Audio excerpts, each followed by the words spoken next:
bukan Indonesia terserah, tapi ketika justru power tend to negatif, power tend to pollution, power tend to corruption, power tend to fraud, apa yang terjadi? Yang terjadi adalah Indonesia terserah.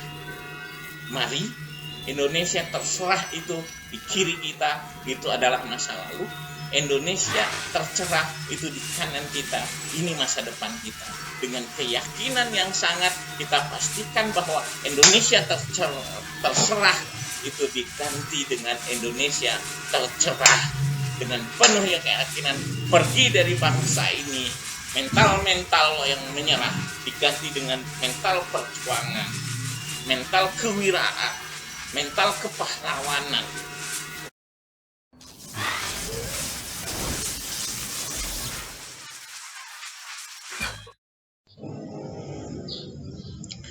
Assalamualaikum warahmatullahi wabarakatuh. Pada kesempatan ini saya ingin sharing karena situasi yang ada di Indonesia dan juga karena besok kita akan merayakan hari kemenangan Idul Fitri, karena manusia kembali ke fitrinya, kembali ke kesuciannya yang sebenarnya diharapkan.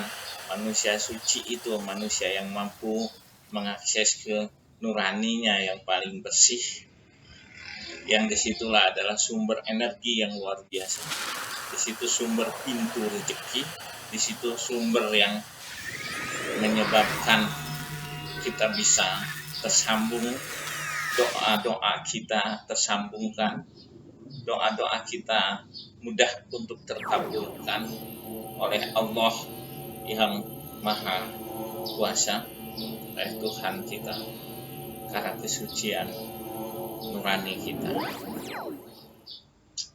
Sebagai sebuah hasil perjalanan panjang, sebuah proses pendidikan luar biasa, karena Ramadannya saja sudah luar biasa, ditambah dengan Ramadan dalam kondisi pandemi COVID-19 ini, ya, coronavirus yang luar biasa, sebagai sebuah fenomena rutin sebenarnya, biasanya per 100 tahunan atau per abad ada, yang biasanya akan diikuti juga dengan sebuah perubahan yang luar biasa di kehidupan ini. Jadi jangan terlampau khawatir dengan situasi yang sekarang. Kita harus tetap optimis. Nah, kata optimis ini sebagai sebuah bentuk berpikir positif, ya. Karena kebetulan saya dikenal Asep, ahli sugesti energi positif katanya, ya. Dan itu dibutuhkan karena makin banyaknya kata-kata yang disampaikan dengan istilah Indonesia terserah, saking kecewanya mungkin atau saking bingungnya dengan situasi yang ada seperti sekarang di Indonesia, mungkin sebagai gambaran dari kekhawatiran terkait apa yang dilakukan oleh masyarakat Indonesia, terkait apa yang dilakukan oleh para pengambil kebijakan di Indonesia. Sebenarnya apapun itu, kita harus tetap berpikir positif, karena hati-hati dengan pikiran kita, hati-hati dengan perasaan kita, hati-hati dengan ucapan kita, karena kalau itu ternyata datang dari hati yang terdalam dengan penuh keyakinan, itu bisa menjadi sebuah doa. Dan kita tidak ingin menjadi manusia-manusia yang terserah. Berharap kita semua bisa menjadi manusia, kita menjadi manusia yang tercerah. Jadi jangan Indonesia terserah, tapi Indonesia tercerah. Jadi kalau anak kecil, ya kadang-kadang nyebut itu terserah kalau dia masih belum betul bicaranya, jadi tercerah. Ya mungkin kita harus kembali lagi berpikir seperti anak kecil yang masih suci, yang masih bersih, ya, yang dimana kebeningan dan kebersihannya itulah yang membuat mereka selalu berpikir positif. Apapun yang mereka lihat di dunia anak-anak itu semuanya indah. Maka mereka melihat barang kotor pun mereka pegang, karena di hadapan anak kecil yang betul-betul masih bening, apapun yang di sekitarnya itu indah dan membahagiakan. Itulah gelombang otak kebahagiaan. Gelombang otak alfa dan theta, gelombang otak yang orangnya dalam keadaan yang rileks dan fokus. Itulah gelombang otak bahagia berkarya. Jadi apapun yang dilakukan oleh masyarakat kita, apapun yang dilakukan oleh para pemimpin, apapun kondisinya, berusahalah untuk selalu bisa bahagia. Karena itu kondisi yang dimana manusia bisa akhirnya tetap bisa melakukan hal luar biasa untuk mengatasi situasi yang luar biasa seperti sekarang ini.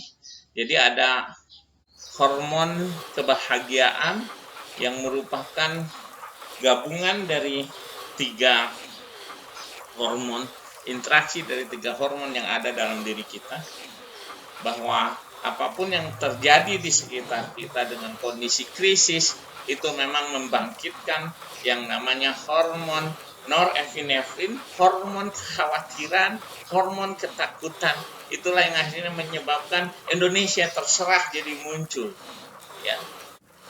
Nah, itu harus diimbangi oleh kita dengan hormon yang namanya hormon dopamin. Itu yang membangkitkan kesenangan, yang membangkitkan happy, ya, dan suka atau tidaknya terhadap sesuatu, ya, dan digabungkan dengan yang namanya hormon serotonin, hormon yang terkait erat dengan kecerdasan kita menghadapi kesulitan.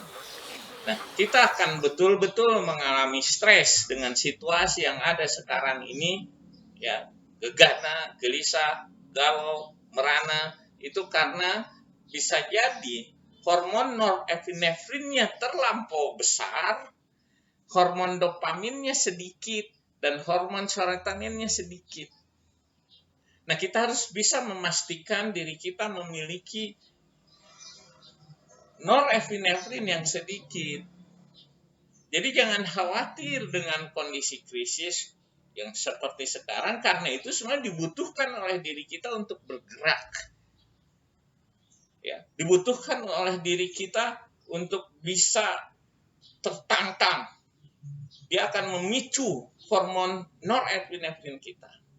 Tapi jangan itu yang mendominasi diri kita. Kembangkan yang namanya hormon kesenangan dan hormon serotonin.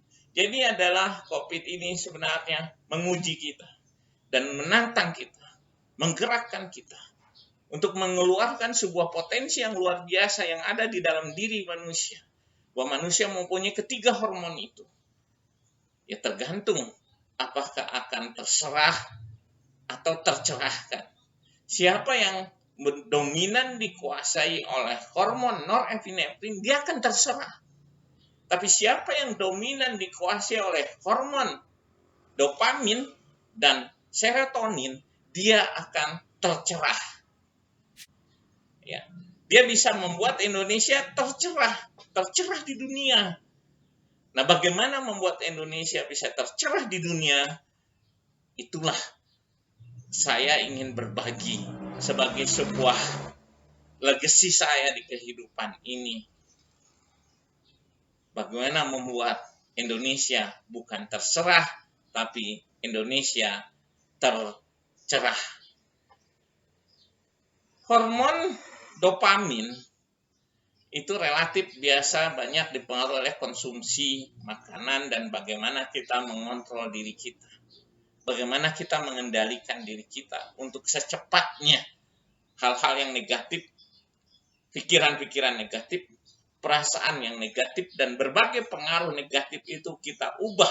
Kalaupun ada, kita utilisasi menjadi sesuatu yang membuat kita senang. Karena sebenarnya kehidupan itu panggung sandiwara, kehidupan itu penuh relativitas. Sesuatu yang negatif bisa jadi positif dengan dilihat dengan cara pandang yang lain. Kita bisa melakukan reframing terhadap sesuatu yang negatif, akhirnya bisa jadi positif. Malas itu negatif, tapi malas berbuat jahat, malas khawatir itu jadi positif. Negatif dikali negatif itu menjadi positif, itu reframing. Kita bisa melakukan reframing supaya hormon dopamin kita selalu hadir, selalu ada, ya, dan bisa selalu maksimal. Nah, untuk hormon serotonin itu sebenarnya dia terletak di corpus callosum, di jembatan otak kiri otak kanan, sebagai sebuah hormon yang luar biasa yang akan membuat kita bisa melakukan hal yang luar biasa, bisa mengatasi kesulitan yang luar biasa, atau di ilmu kecerdasan oleh John Stoch disebut sebagai kecerdasan menghadapi kesulitan atau adversity quotient. Apakah kita rendah atau tinggi itu tergantung dari hormon serotonin. Jadi orang yang akan tetap bahagia dalam berbagai situasi itu adalah ketika hormon dopamin dan serotoninnya maksimal dan norepinefrinnya ada tetapi sedikit. Dan dia akan bahagia. Dan orang yang mengalami stres, gegana, gelisah, galau, merana, yang akhirnya menyerah, ya, karena ada 3 tingkatan kecerdasan menghadapi kesulitan. Kecerdasan, ya, yang pertama itu quitter, menyerah, quit, keluar dari situasi yang sekarang ini sebenarnya menantang. Level yang kedua ada camper, orang yang tidak menyerah tapi dia berjuang melakukan sesuatu, kemudian dia menikmati situasi itu, berkemah dia untuk kepentingan dirinya dia. Tapi ada yang kecerdasan paling tinggi itu adalah orang yang climber. Dia terus berjuang walaupun dia sukses, dia persiapkan lagi masa depan lagi, dia bangun lagi hal yang lain karena dia seorang climber. Dan kalau dia sudah berhasil di berbagai pendakian kesuksesan, keberhasilan dia mewujudkan sesuatu, dia akan mencapai greater, orang hebat, ya, karena dia teruji dan dia terbukti di berbagai medan. Nah, mudah-mudahan Indonesia justru banyak diisi oleh orang-orang hebat.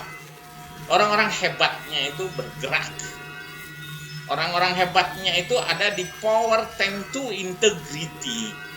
Bukan di power 10 to corrupt atau 10 to penyimpangan atau yang negatif. Jadi power 10 to positif, power 10 to integrity. Istilah Allah, maka akan ada yang namanya Indonesia tercelah. Bukan Indonesia terserah. Tapi ketika justru power 10 to negatif, power 10 to pollution, power 10 to corruption, power 10 to fraud, apa yang terjadi? Yang terjadi adalah Indonesia terserah. Mari Indonesia terserah itu di kiri kita, itu adalah masa lalu. Indonesia tercerah itu di kanan kita, ini masa depan kita. Dengan keyakinan yang sangat kita pastikan bahwa Indonesia terserah itu diganti dengan Indonesia tercerah. Dengan penuh keyakinan pergi dari bangsa ini, mental yang menyerah diganti dengan mental perjuangan, mental kewiraan, mental kepahlawanan untuk membuat Indonesia tercerah. Itu dulu pikiran kita positifkan, karena kuncinya ada di situ. Setelah kita positif, kita mulai yakinkan bahwa kita mulai menatap masa depan dengan tidak terserah, tapi dengan penuh optimisme. Pada kesempatan ini saya ingin berbagi tentang bagaimana masa depan itu. Kerumitan, kesulitan, dan kegaduhan yang terjadi akibat dari pandemi ini sendiri itu sebenarnya karena kelemahan kita tentang future competence, ya, kemampuan terkait masa depan. Itu perlu dibangun oleh kita, karena nanti antara kemampuan kita terkait masa depan dan resources yang kita punya resources dalam diri kita itu banyak resources yang luar biasa. Di sekitar kita Indonesia itu punya sumber daya yang luar biasa. Cuma karena future kompeten kita rendah dan pola pikir kita negatif, apa yang terjadi? Akhirnya semua itu menjadi sia-sia. Tidak jadi apa-apa, tidak jadi keunggulan. Dan kita sebenarnya bisa menjadi bangsa unggul, bangsa yang tercerahkan dengan memperhatikan, menggunakan resources sebaik mungkin, dan bangun yang namanya future competence. Anda bisa belajar tentang learning from the future, tentang strategic learning, tentang vision, itu untuk membangun future competence kita. Dan itu sesuatu yang luar biasa. Insya Allah Anda akan mendapatkan pencerahan luar biasa untuk membuat Indonesia tercerah. Banyak komentar positif dari workshop-workshop yang sudah saya sampaikan. Baik itu kepala daerah, legislatifnya, di kementerian, di pemerintah daerah, para rektor, ya, Universitas Islam, ya, negeri UIN, ya, IAIN, ya, sama, dan juga yang dari Kristen dari Manado, rektor-rektornya sudah ikut workshop 4 hari dan mereka memberikan tanggapan yang positif tentang apa yang disebut dengan budaya integritas. Karena itulah solusi untuk membuat Indonesia tercerah. Lain waktu kita bahas lebih detail setiap elemen dari yang membuat bagaimana Indonesia bisa tercerah, bukan terserah. Sekali lagi, terserah itu masa lalu, itu masalah itu masa lalu. Tercerah itu masa depan bangsa Indonesia. Akan kita hancurkan yang terserah, yang menyerah diganti dengan orang-orang yang climber, orang-orang hebatnya berkumpul, berkolaborasi untuk membuat Indonesia semakin jaya, unggul, menjadi tercerah, bukan terserah. Insya Allah dengan semakin banyaknya orang Indonesia, terutama orang hebatnya, terutama mereka yang punya power, baik ekonomi, politik, sosial, budaya, mereka semua mampu mengakses kenuraninya, suci, bersih, betul-betul memenangkan pertarungan melawan yang negatif, dikuasai yang positif. Indonesia akan tercerahkan. Saya ucapkan selamat Hari Raya Idul Fitri. Mohon maaf lahir batin. Taqabbalallahu minna wa minkum. Assalamualaikum warahmatullahi wabarakatuh.